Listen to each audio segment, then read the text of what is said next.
Chapter 12. The Search for the Wicked Witch. The soldier with this officer unlocked their spectacles to put them back in his great box, and then he politely opened the gate for our friends. "Which road leads to the Wicked Witch of the West?" asked Dorothy. "There is no road," answered the guardian of the gates. "No one ever wishes to go that way." "How, then, are we to find her?" inquired the girl. "That will be easy," replied the man, "for when she knows you are in the country of the Winkies, she will find you and make you all her slaves." "Perhaps not," said the Scarecrow, "for we mean to destroy her." "Oh, that is different," said the guardian of the gates. "No one has ever destroyed her before, so I naturally thought she would make slaves of you, as she has of the rest. But take care, for she is wicked and fierce, and may not allow you to destroy her. Keep to the west where the sun sets, and you cannot fail to find her." They thanked him and bade him good bye, and turned toward the west, walking over fields of soft grass dotted here and there with daisies and buttercups. Dorothy still wore the pretty silk dress she had put on in the palace, but now, to her surprise, she found it was no longer green, but pure white. The ribbon around Toto's neck had also lost its green color, and was as white as Dorothy's dress. The Emerald City was soon left far behind. As they advanced, the ground became rougher and hillier, for there were no farms nor houses in this country of the West, and the ground was untilled. In the afternoon the sun shone hot in their faces, for there were no trees to offer them shade, so that before night Dorothy and Toto and the Lion were tired, and lay down upon the grass and fell asleep, with the Woodman and the Scarecrow keeping watch. Now the Wicked Witch of the West had but one eye, yet that was as powerful as a telescope, and could see everywhere. So, as she sat in the door of her castle, she happened to look around and saw Dorothy lying asleep with her friends all about her. They were a long distance off, but the Wicked Witch was angry to find them in her country, so she blew upon a silver whistle that hung around her neck. At once there came running to her from all directions a pack of great wolves. They had long legs and fierce eyes and sharp teeth. "Go to those people," said the witch, "and tear them to pieces." "Are you not going to make them your slaves?" asked the leader of the wolves. "No," she answered. "One is of tin, and one of straw.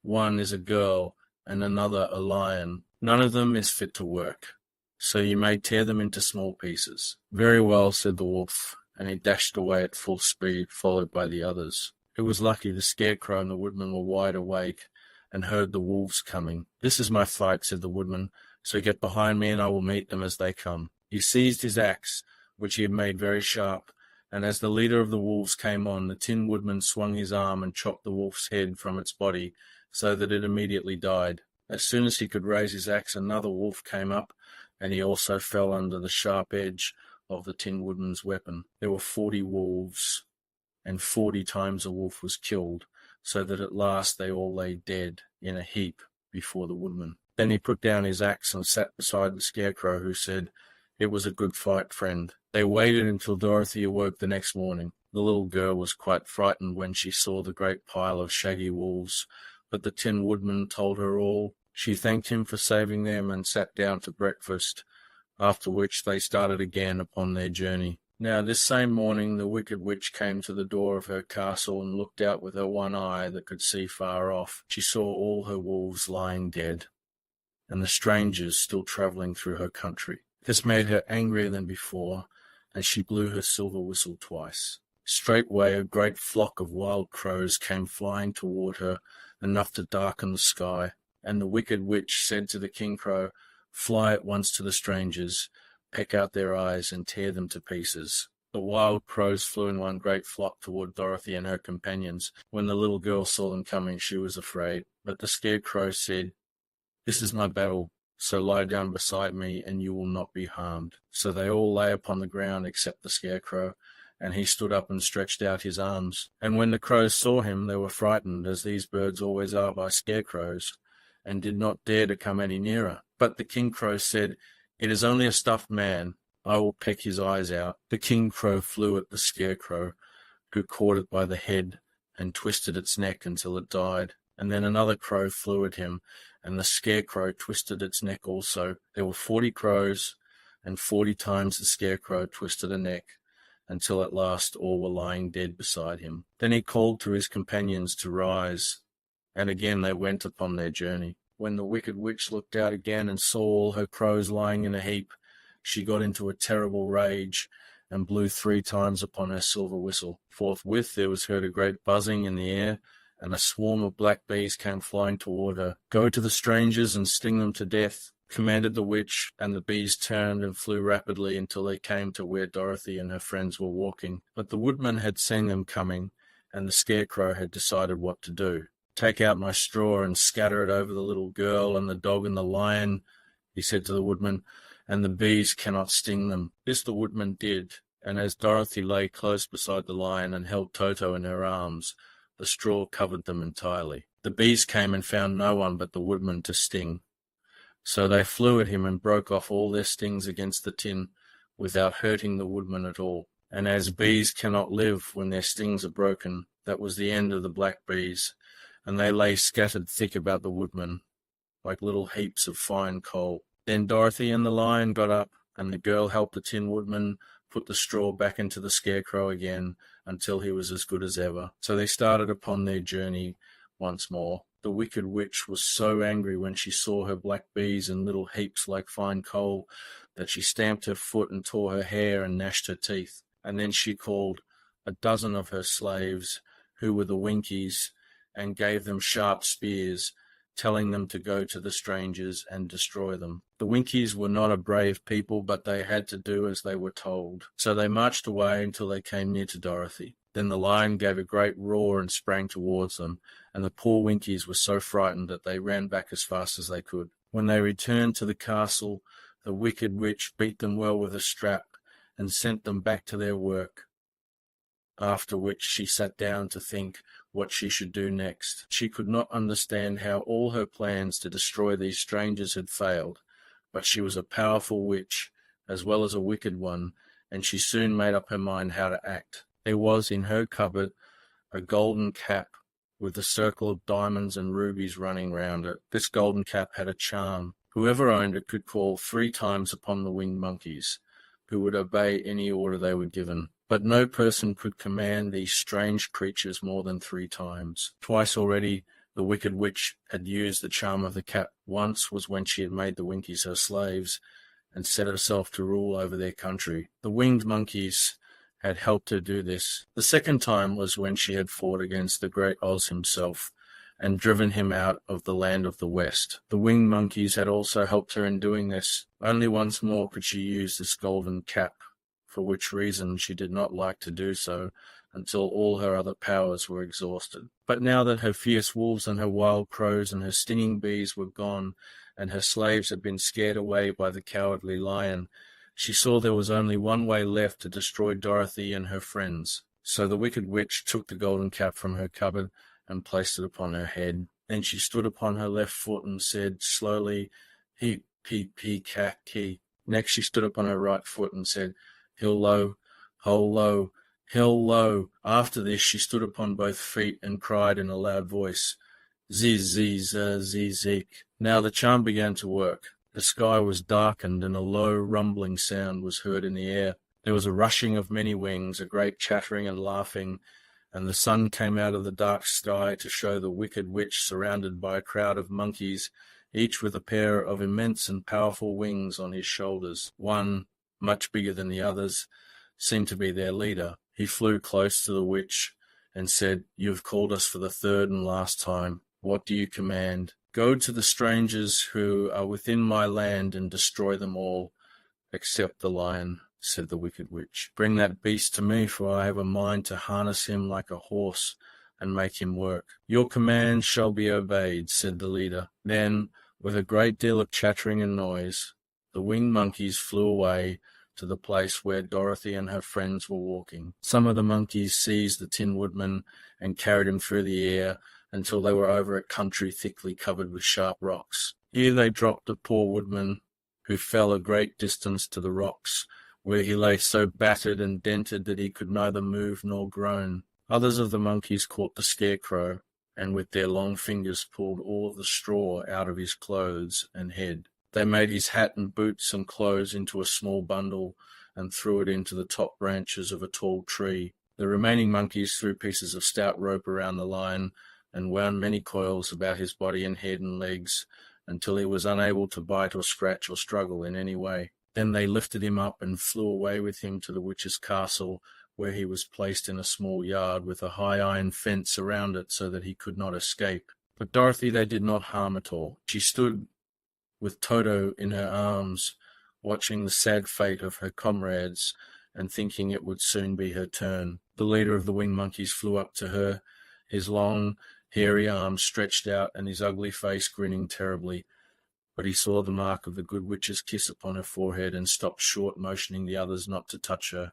"We dare not harm this little girl," he said to them, "for she is protected by the power of good, and that is greater than the power of evil. All we can do is to carry her to the castle of the wicked witch and leave her there." So carefully and gently they lifted Dorothy in their arms and carried her swiftly through the air until they came to the castle, where they set her down upon the front doorstep. Then the leader said to the witch, "We have obeyed you as far as we were able. The Tin Woodman and the Scarecrow are destroyed, and the lion is tied up in your yard. The little girl we dare not harm, nor the dog she carries in her arms. Your power over our band is now ended, and you will never see us again." Then all the winged monkeys, with much laughing and chattering and noise, flew into the air and were soon out of sight. The wicked witch was both surprised and worried when she saw the mark on Dorothy's forehead, for she knew well that neither the winged monkeys nor she herself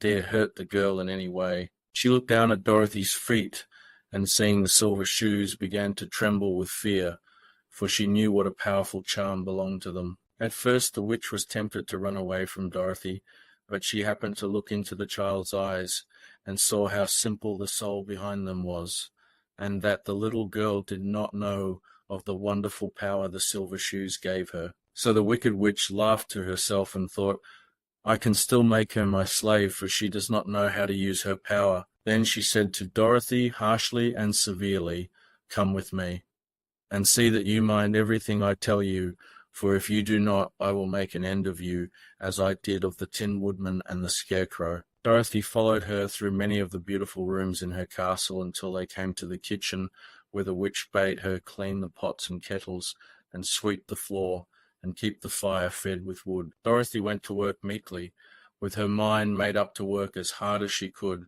for she was glad the wicked witch had decided not to kill her. With Dorothy hard at work, the witch thought she would go into the courtyard and harness the cowardly lion like a horse.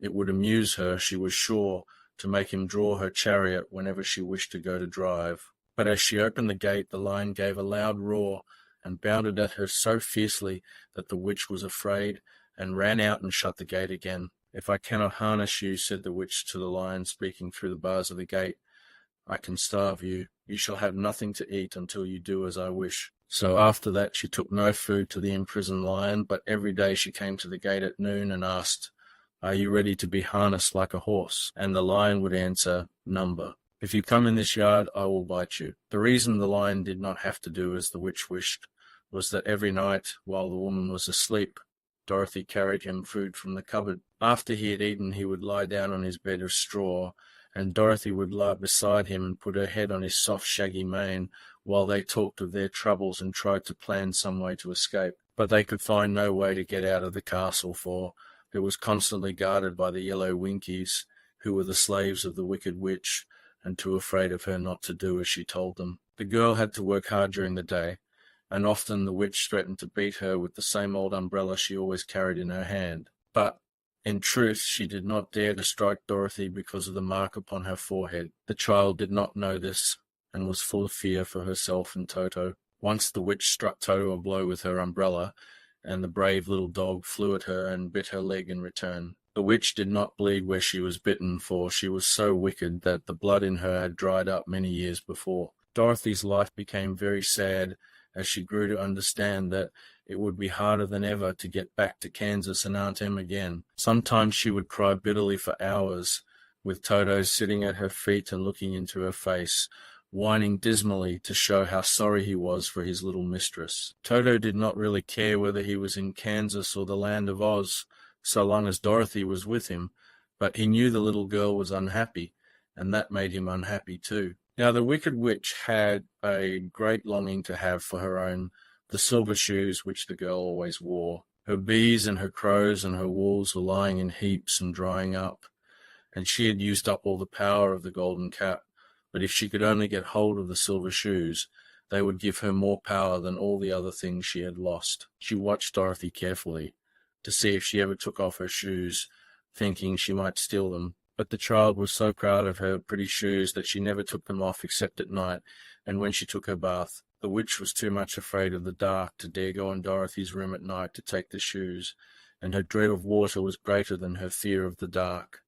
So she never came near when Dorothy was bathing. Indeed, the old witch never touched water, nor ever let water touch her in any way. But the wicked creature was very cunning, and she finally thought of a trick that would give her what she wanted. She placed a bar of iron in the middle of the kitchen floor, and then by her magic arts made the iron invisible to human eyes, so that when Dorothy walked across the floor she stumbled over the bar, not being able to see it, and fell at full length. She was not much hurt, but in her fall one of the silver shoes came off, and before she could reach it, the witch had snatched it away and put it on her own skinny foot. The wicked woman was greatly pleased with the success of her trick, for as long as she had one of the shoes she owned half the power of their charm, and Dorothy could not use it against her, even had she known how to do so. The little girl, seeing she had lost one of her pretty shoes, grew angry and said to the witch, "Give me back my shoe." "I will not," retorted the witch, "for it is now my shoe and not yours." "You are a wicked creature," cried Dorothy. "You have no right to take my shoe from me." "I shall keep it just the same," said the witch, laughing at her, "and some day I shall get the other one from you too." This made Dorothy so very angry that she picked up the bucket of water that stood near and dashed it over the witch, wetting her from head to foot. Instantly the wicked woman gave a loud cry of fear, and then, as Dorothy looked at her in wonder, the witch began to shrink and fall away. "See what you have done," she screamed. "In a minute I shall melt away." "I am very sorry indeed," said Dorothy, who was truly frightened to see the witch actually melting away like brown sugar before her very eyes. "Didn't you know water would be the end of me?" asked the witch in a wailing, despairing voice. "Of course not," answered Dorothy. "How should I?" "Well, in a few minutes I shall be all melted, and you will have the castle to yourself. I have been wicked in my day, but I never thought a little girl like you would ever be able to melt me and end my wicked deeds. Look out, here I go." With these words the witch fell down in a brown, melted, shapeless mass and began to spread over the clean boards of the kitchen floor. Seeing that she had really melted away to nothing, Dorothy drew another bucket of water and threw it over the mess. She then swept it all out the door. After picking out the silver shoe, which was all that was left of the old woman, she cleaned and dried it with a cloth, and put it on her foot again. Then, being at last free to do as she chose, she ran out to the courtyard to tell the lion that the wicked witch of the west had come to an end, and that they were no longer prisoners in a strange land. Chapter 13. The Rescue. The cowardly lion was much pleased to hear that the wicked witch had been melted by a bucket of water, and Dorothy at once unlocked the gate of his prison and set him free. They went in together to the castle, where Dorothy's first act was to call all the Winkies together and tell them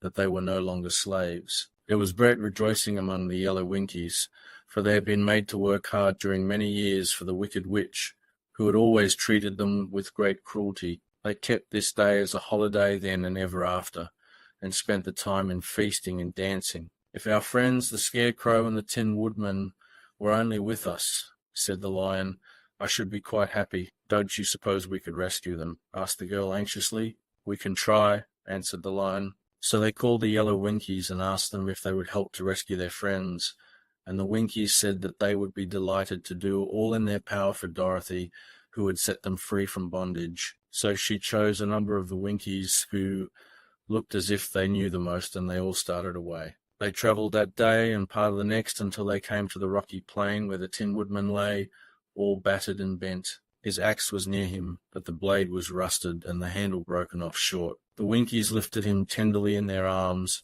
and carried him back to the yellow castle again, Dorothy shedding a few tears by the way at the sad plight of her old friend, and the lion looking sober and sorry When they reached the castle, Dorothy said to the Winkies, "Are any of your people tinsmiths?" "Oh, yes, some of us are very good tinsmiths," they told her. "Then bring them to me," she said. And when the tinsmiths came, bringing with them all their tools in baskets, she inquired, "Can you straighten out those dents in the Tin Woodman and bend him back into shape again and solder him together where he is broken?" The tinsmiths looked the Woodman over carefully and then answered that they thought they could mend him so he would be as good as ever. So they set to work in one of the big yellow rooms of the castle and worked for 3 days and 4 nights, hammering and twisting and bending and soldering and polishing and pounding at the legs and body and head of the Tin Woodman until at last he was straightened out into his old form, and his joints worked as well as ever. To be sure,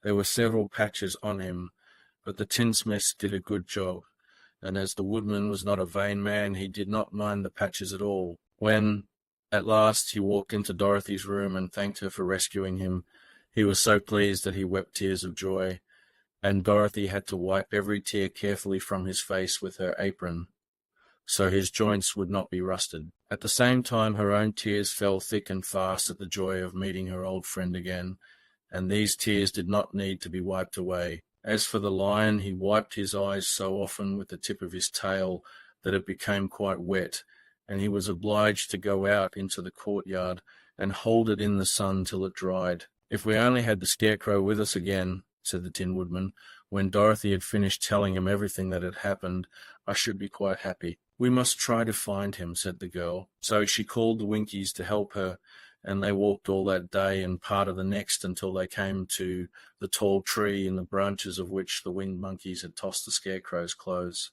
It was a very tall tree, and the trunk was so smooth that no one could climb it.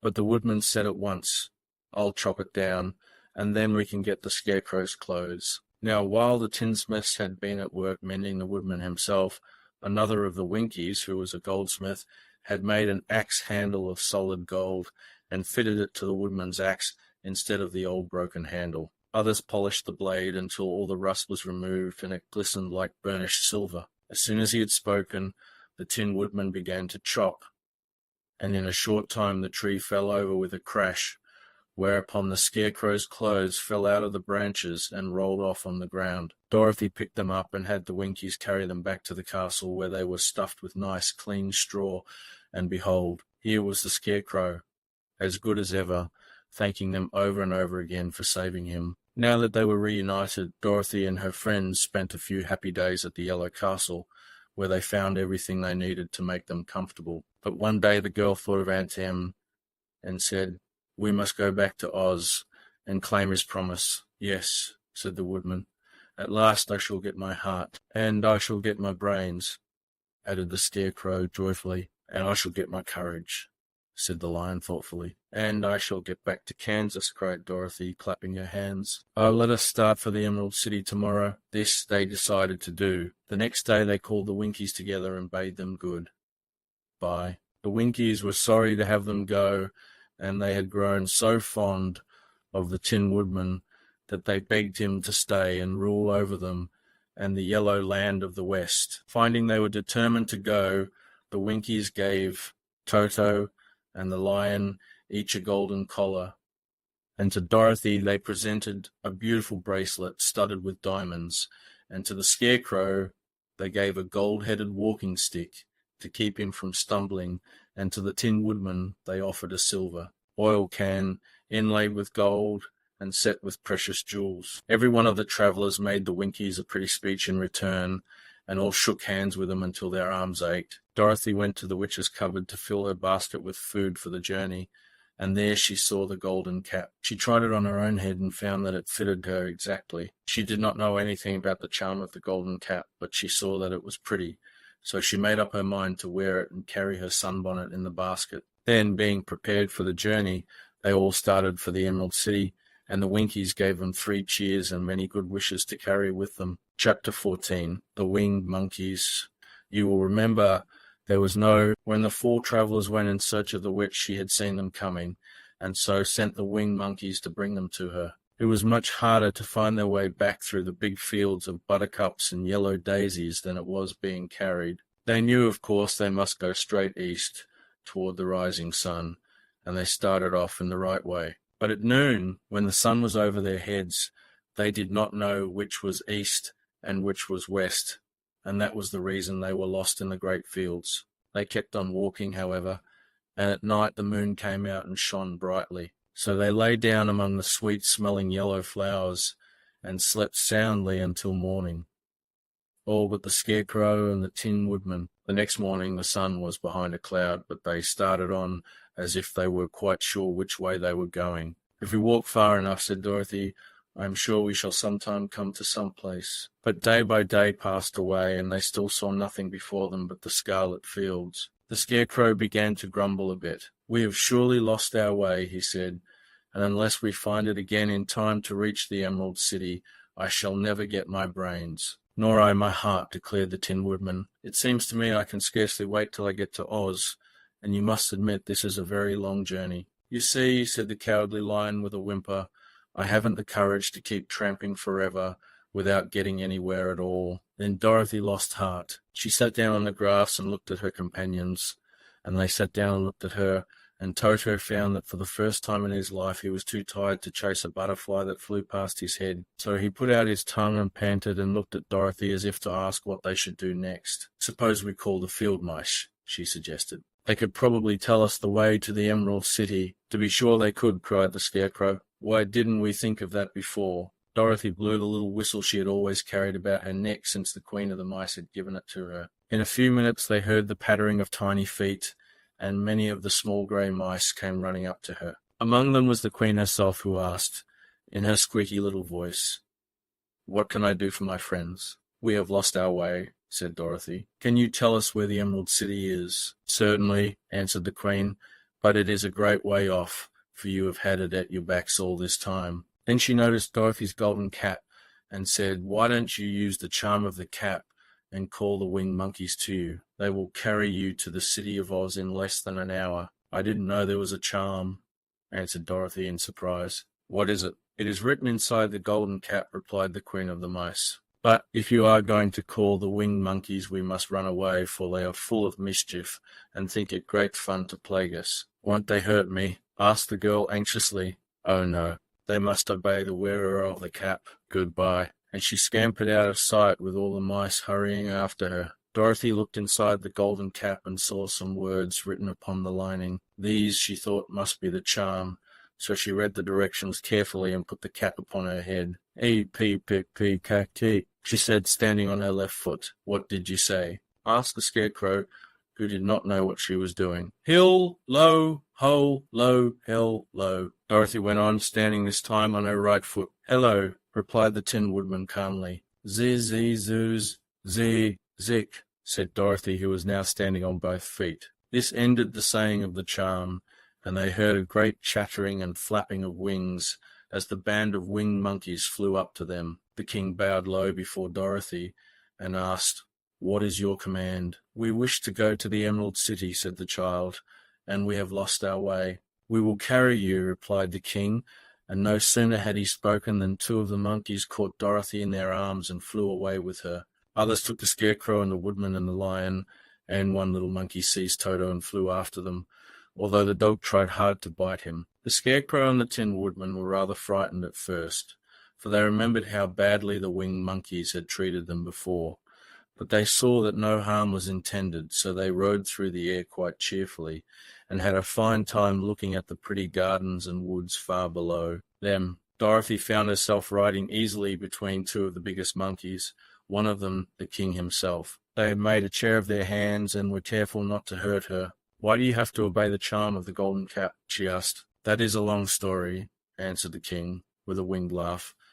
"But as we have a long journey before us, I will pass the time by telling you about it if you wish." "I shall be glad to hear it," she replied. "Once," began the leader, "we were a free people, living happily in the great forests, flying from tree to tree, eating nuts and fruit, and doing just as we pleased, without calling anybody master. Perhaps some of us were rather too full of mischief at times, flying down to pull the tails of the animals that had no wings, chasing birds and throwing nuts at the people who walked in the forest. But we were careless and happy and full of fun, and enjoyed every minute of the day. This was many years ago, long before Oz came out of the clouds to rule over this land. There lived here then, away at the north, a beautiful princess who was also a powerful sorceress. All her magic was used to help the people, and she was never known to hurt anyone who was good. Her name was Gaylet, and she lived in a handsome palace built from great blocks of ruby. Everyone loved her, but her greatest sorrow was that she could find no one to love in return, since all the men were much too stupid and ugly to mate with one so beautiful and wise. At last, however, she found a boy who was handsome and manly and wise beyond his years. Gaylet made up her mind that when he grew to be a man, she would make him her husband. So she took him to her ruby palace and used all her magic powers to make him as strong and good and lovely as any woman could wish. When he grew to manhood, Quilala, as he was called, was said to be the best and wisest man in all the land, while his manly beauty was so great that Gaylet loved him dearly and hastened to make everything ready for the wedding. My grandfather was at that time the king of the winged monkeys which lived in the forest near Gaylet's palace, and the old fellow loved a joke better than a good dinner. One day, just before the wedding, my grandfather was flying out with his band when he saw Quilala walking beside the river. He was dressed in a rich costume of pink silk and purple velvet, and my grandfather thought he would see what he could do. At his word, the band flew down and seized Quilala, carried him in their arms until they were over the middle of the river, and then dropped him into the water. "Swim out, my fine fellow," cried my grandfather, "and see if the water has spotted your clothes." Quilala was much too wise not to swim, and he was not in the least spoiled by all his good fortune. He laughed when he came to the top of the water and swam in to shore. But when Gaylet came running out to him, she found his silks and velvet all ruined by the river. The princess was angry, and she knew, of course, who did it. She had all the winged monkeys brought before her, and she said at first that their wings should be tied and they should be treated as they had treated Quilala and dropped in the river. But my grandfather pleaded hard, for he knew the monkeys would drown in the river with their wings tied, and Quilala said a kind word for them also, so that Gaylet finally spared them on condition that the winged monkeys should ever after do 3 times the bidding of the owner of the golden cap. This cap had been made for a wedding present to Quilala, and it is said to have cost the princess half her kingdom. Of course, my grandfather and all the other monkeys at once agreed to the condition, and that is how it happens that we are 3 times the slaves of the owner of the golden cap, whosoever he may be. And what became of them? Asked Dorothy, who had been greatly interested in the story. "Quilala being the first owner of the golden cap," replied the monkey, "he was the first to lay his wishes upon us. As his bride could not bear the sight of us, he called us all to him in the forest after he had married her, and ordered us always to keep where she could never again set eyes on a winged monkey, which we were glad to do, for we were all afraid of her. This was all we ever had to do until the golden cap fell into the hands of the wicked witch of the west, who made us enslave the Winkies, and afterward drive Oz himself out of the land of the west. Now the golden cap is yours, and 3 times you have the right to lay your wishes upon us." As the Monkey King finished his story, Dorothy looked down and saw the green, shining walls of the Emerald City before them. She wondered at the rapid flight of the monkeys, but was glad the journey was over. The strange creatures set the travellers down carefully before the gate of the city. The king bowed low to Dorothy, and then flew swiftly away, followed by all his band. "That was a good ride," said the little girl. "Yes, and a quick way out of our troubles," replied the lion. "How lucky it was you brought away that wonderful cap." Chapter 15. The Discovery of Oz the Terrible. The 4 travellers walked up to the great gate of Emerald City and rang the bell. After ringing several times, it was opened by the same guardian of the gates they had met before. "What, are you back again?" he asked in surprise. "Do you not see us?" answered the Scarecrow. "But I thought you had gone to visit the wicked witch of the west." "We did visit her," said the Scarecrow. "And she let you go again?" asked the man in wonder. "She could not help it, for she is melted," explained the Scarecrow. "Melted? Well, that is good news indeed," said the man. "Who melted her?" "It was Dorothy," said the lion gravely. "Good gracious!" exclaimed the man, and he bowed very low indeed before her. Then he led them into his little room and locked the spectacles from the great box on all their eyes, just as he had done before. Afterward they passed on through the gate into the Emerald City. When the people heard from the guardian of the gates that Dorothy had melted the wicked witch of the west, They all gathered around the travellers and followed them in a great crowd to the Palace of Oz. The soldier with the green whiskers was still on guard before the door, but he let them in at once, and they were again met by the beautiful green girl, who showed each of them to their old rooms at once, so they might rest until the great Oz was ready to receive them. The soldier had the news carried straight to Oz that Dorothy and the other travellers had come back again after destroying the Wicked Witch, but Oz made no reply. They thought the great wizard would send for them at once, but he did not. They had no word from him the next day, nor the next, nor the next. The waiting was tiresome and wearing, and at last they grew vexed that Oz should treat them in so poor a fashion, after sending them to undergo hardships and slavery. So the Scarecrow at last asked the green girl to take another message to Oz, saying if he did not let them in to see him at once, they would call the winged monkeys to help them and find out whether he kept his promises or not. When the wizard was given this message, he was so frightened that he sent word for them to come to the throne room at 4 minutes after 9 o'clock the next morning. He had once met the winged monkeys in the land of the West, and he did not wish to meet them again. The 4 travellers passed a sleepless night, each thinking of the gift Oz had promised to bestow on him. Dorothy fell asleep only once, and then she dreamed she was in Kansas, where Anton was telling her how glad she was to have her little girl at home again. Promptly at 9 o'clock the next morning, a green-whiskered soldier came to them, and 4 minutes later they all went into the throne room of the great Oz. Of course, each one of them expected to see the wizard in the shape he had taken before, and all were greatly surprised when they looked about and saw no one at all in the room. They kept close to the door and closer to one another, for the stillness of the empty room was more dreadful than any of the forms they had seen Oz take. Presently they heard a solemn voice that seemed to come from somewhere near the top of the great dome, and it said, "I am Oz, the great and terrible. Why do you seek me?" They looked again in every part of the room, and then, seeing no one, Dorothy asked, "Where are you?" "I am everywhere," answered the voice, "but to the eyes of common mortals I am invisible. I will now seat myself upon my throne, that you may converse with me." Indeed, the voice seemed just then to come straight from the throne itself, so they walked toward it and stood in a row, while Dorothy said, "We have come to claim our promise, O Oz." "What promise?" asked Oz. "You promised to send me back to Kansas when the Wicked Witch was destroyed," said the girl. "And you promised to give me brains," said the Scarecrow. "And you promised to give me a heart," said the Tin Woodman. "And you promised to give me courage," said the Cowardly Lion. "Is the Wicked Witch really destroyed?" asked the voice, and Dorothy thought it trembled a little. "Yes," she answered. "I melted her with a bucket of water." "Dear me," said the voice.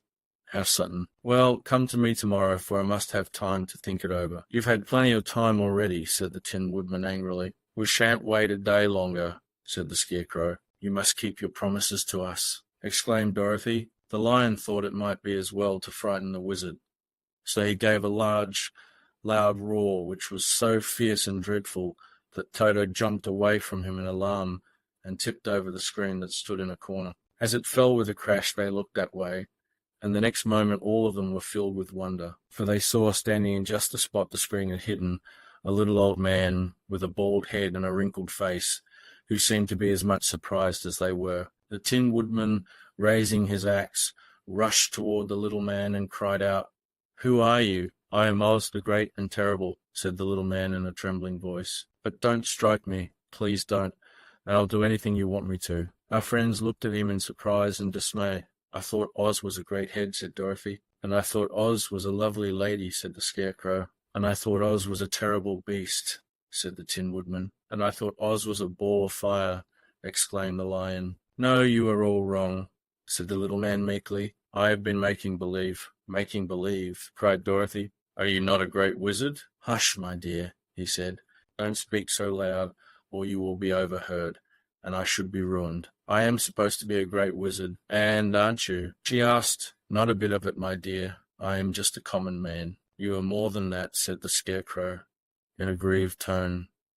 "You are a humbug." "Exactly so," declared the little man, rubbing his hands together as if it pleased him. "I am a humbug." "But this is terrible," said the Tin Woodman. "How shall I ever get my heart?" "Or I my courage?" asked the lion. "Or I my brains?" wailed the Scarecrow, wiping the tears from his eyes with his coat sleeve. "My dear friend," said Oz, "I pray you not to speak of these little things. Think of me, and the terrible trouble I am in at being found out." "Doesn't anyone else know you are a humbug?" asked Dorothy. "No one knows it but you four, and myself," replied Oz. "I have fooled everyone so long that I thought I should never be found out. It was a great mistake my ever letting you into the throne room. Usually I will not see even my subjects, and so they believe I am something terrible." "But I don't understand," said Dorothy in bewilderment. "How was it that you appeared to me as a great head?" "That was one of my tricks," answered Oz. "Step this way, please, and I will tell you all about it." He led the way to a small chamber in the rear of the throne room,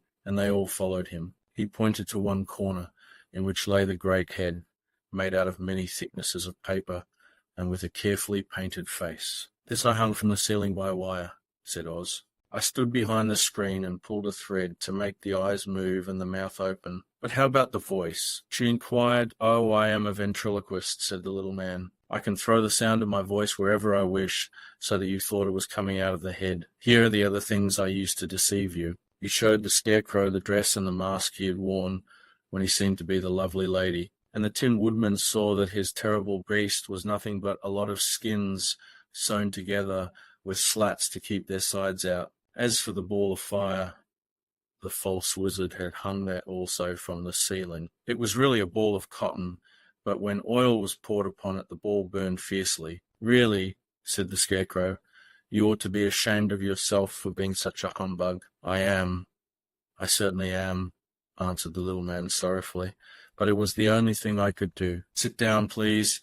There are plenty of chairs, and I will tell you my story." So they sat down and listened while he told the following tale. "I was born in Omaha." "Why, that isn't very far from Kansas," cried Dorothy. "No, but it's farther from here," he said, shaking his head at her sadly. "When I grew up, I became a ventriloquist, and at that I was very well trained by a great master. I can imitate any kind of a bird or beast." Here he mewed so, like a kitten, that Toto pricked up his ears and looked everywhere to see where she was. "After a time," continued Oz, "I tired of that and became a balloonist." "What is that?" asked Dorothy. "A man who goes up in a balloon on circus day so as to draw a crowd of people together and get them to pay to see the circus," he explained. "Oh," she said, "I know. Well, one day I went up in a balloon, and the ropes got twisted so that I couldn't come down again. It went way up above the clouds so far that a current of air struck it and carried it many, many miles away. For a day and a night I travelled through the air, and on the morning of the second day I awoke and found the balloon floating over a strange and beautiful country. It came down gradually, and I was not hurt a bit, but I found myself in the midst of a strange people who, seeing me come from the clouds, thought I was a great wizard. Of course I let them think so, because they were afraid of me and promised to do anything I wished them to. Just to amuse myself and keep the good people busy, I ordered them to build this city and my palace, and they did it all willingly and well. Then I thought, as the country was so green and beautiful, I would call it the Emerald City, and to make the name fit better I put green spectacles on all the people, so that everything they saw was green." "But isn't everything here green?" asked Dorothy. "No more than in any other city," replied Oz. "But when you wear green spectacles, why, of course, everything you see looks green to you." "The Emerald City was built a great many years ago, for I was a young man when the balloon brought me here, and I am a very old man now. But my people have worn green glasses on their eyes so long that most of them think it really is an Emerald City. And it certainly is a beautiful place, abounding in jewels and precious metals, and every good thing that is needed to make one happy. I have been good to the people, and they like me, but ever since this palace was built, I have shut myself up and would not see any of them. One of my greatest fears was the witches, for while I had no magical powers at all, I soon found out that the witches were really able to do wonderful things. There were 4 of them in this country, and they ruled the people who live in the north and south and east and west. Fortunately, the witches of the north and south were good, and I knew they would do me no harm, but the witches of the east and west were terribly wicked, and had they not thought I was more powerful than they themselves, they would surely have destroyed me. As it was, I lived in deadly fear of them for many years, so you can imagine how pleased I was when I heard your house had fallen on the Wicked Witch of the East. When you came to me, I was willing to promise anything if you would only do away with the other witch. But now that you have melted her, I am ashamed to say that I cannot keep my promises. I think you are a very bad man, said Dorothy. Oh no, my dear, I am really a very good man, but I am a very bad wizard, I must admit. Can't you give me brains? Asked the Scarecrow. You don't need them. You are learning something every day. A baby has brains, but it doesn't know much. Experience is the only thing that brings knowledge, and the longer you are on Earth, the more experience you are sure to get. That may all be true, said the Scarecrow, but I shall be very unhappy unless you give me brains. The false wizard looked at him carefully. Well, he said with a sigh, I am not much of a magician, as I said, but if you will come to me tomorrow morning, I will stuff your head with brains. I cannot tell you how to use them. However, you must find that out for yourself. Oh, thank you, cried the Scarecrow. I'll find a way to use them, never fear. But how about my courage? Asked the Lion anxiously. You have plenty of courage, I am sure, answered Oz. All you need is confidence in yourself. There is no living thing that is not afraid when it faces danger. The true courage is in facing danger when you are afraid. And that kind of courage you have in plenty. Perhaps I have, but I am scared just the same, said the Lion. I shall really be very unhappy unless you give me the sort of courage that makes one forget. He is afraid. Very well, I will give you that sort of courage tomorrow, replied Oz. How about my heart? Asked the Tin Woodman. Why, as for that, answered Oz, I think you are wrong to want a heart. It makes most people unhappy. If you only knew it, you are in luck not to have a heart. That must be a matter of opinion, said the Tin Woodman. For my part, I will bear all the unhappiness without a murmur, if you will give me the heart. Very well, answered Oz meekly. Come to me tomorrow and you shall have a heart. I have played wizard for so many years that I may as well continue the part a little longer. And now, said Dorothy, how am I to get back to Kansas? We shall have to think about that, replied the little man. Give me 2 or 3 days to consider the matter, and I'll try to find a way to carry you over the desert. In the meantime, you shall all be treated as my guests, and while you live in the palace, my people will wait upon you and obey your slightest wish. There is only one thing I ask in return for my help, such as it is. You must keep my secret and tell no one I am a humbug.